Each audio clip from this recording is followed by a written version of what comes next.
हमने के यहाँ कोनो काज परोजन होला तो माता रानी के पहले बुलावल जाला। कितने सुमिरन में आजा महतरिया हो, कितने सुमिरन में आजा महतरिया हो, बलका गुहार करता तनी सुमिरन में आजा महतरिया हो, बलका गुहार करता।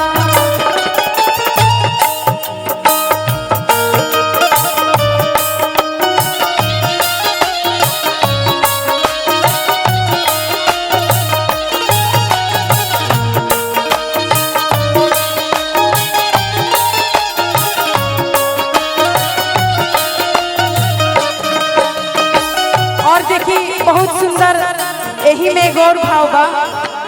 लड़की से जूही बेली चमेली बन नहीं पाए माटी से, लड़की से जूही बेली चमेली बन नहीं पाए अड़हुल फूल में गुण है जैसा,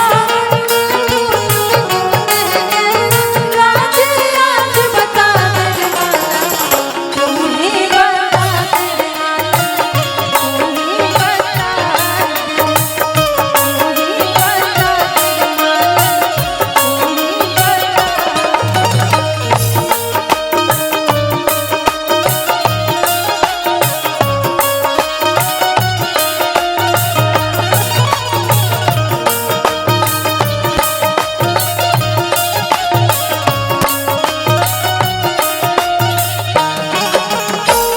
तुम्हें हमनिए लिखा एगो कलाकार माता रानी के दरबार में गई बा, कहता सुरबान साजबा बिगड़ल आवाज बा,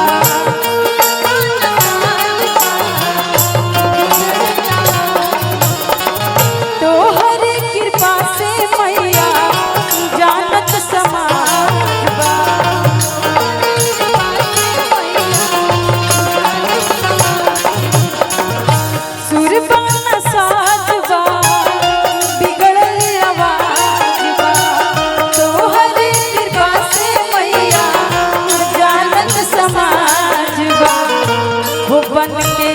आई बानी हम तो भिखरिया हो,